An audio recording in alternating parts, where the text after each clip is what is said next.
As you know, life is made of carbon compounds. We will see how the element carbon is taken in as carbon dioxide by plants, used and reused by all living things, before being respired back into the environment as carbon dioxide once again. So let's start with the gas carbon dioxide. Do you know how much there is of it in the air? Well, the air contains nearly 0.04% carbon dioxide.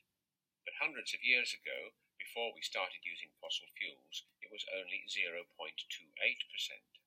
Not much, you might think, but enough to enable plants to build up all the structures they need, with a little help from the water and minerals they take up from their roots, and energy from the sun.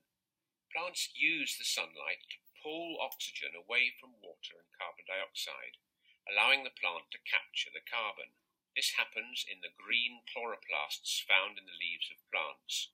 What is the name of this reaction? Perhaps the most important chemical reaction on the planet. Pause the video whilst you think of your answer. It is photosynthesis. Well done if you got it right. Photo means light, and synthesis means building up. However, in its simplest terms, we are actually breaking carbon dioxide apart, releasing the reactive gas oxygen into the environment, allowing the carbon to be captured by the plants to build up their structures as they grow. Animals, in their turn, get carbon by eating plants or other animals. All this, of course, requires energy. In order to fuel these living processes, plants and animals take back oxygen from the air and rejoin it with the carbon, releasing carbon dioxide back into the environment.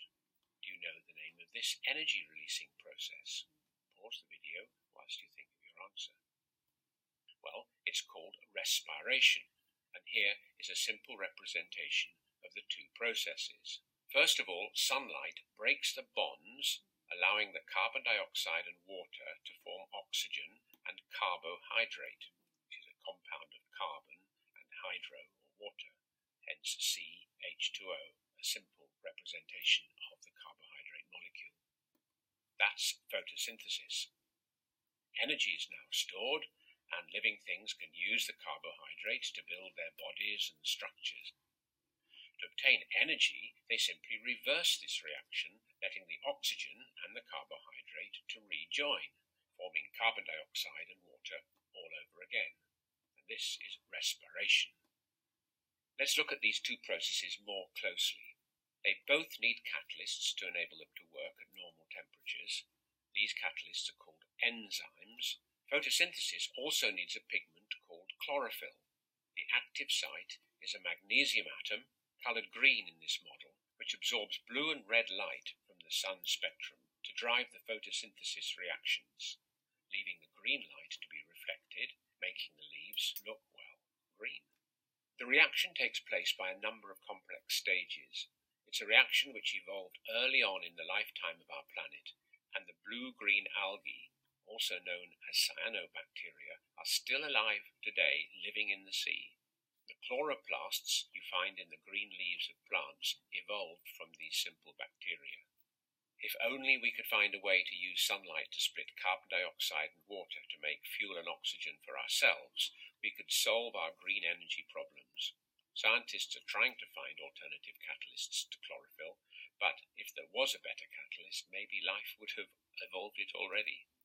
Respiration also needs a series of enzymes to enable oxygen to rejoin with the carbohydrate fuel. The series of reactions takes place in so-called mitochondria in the cells of plants and animals. In humans and most other vertebrates, their blood transports the oxygen from the lungs and the digested food from the gut to all the cells in their body. There, the food and oxygen react, and the blood takes the carbon dioxide back to the lungs to be excreted. Plants also respire, but you only notice it in the dark because in the sunlight they release more oxygen from photosynthesis than they use in respiration. But think of the roots and seeds which are hidden from the sun. Pause the video and think how roots and seeds get energy. The answer is that they need a constant supply of oxygen, which means that the soil must be full of air and not waterlogged. The roots get sugars sent down from the leaves, and seeds have enough of their own fuel supply until they put out green shoots and start making more. Respiration of food is similar to combustion. In both cases, oxygen is added to the fuel or the food, and carbon dioxide is built up. In respiration, the reaction happens at normal temperatures using enzymes, for example in the cells of our bodies, whereas combustion, having no catalyst, only takes place at high temperatures. But both reactions release energy.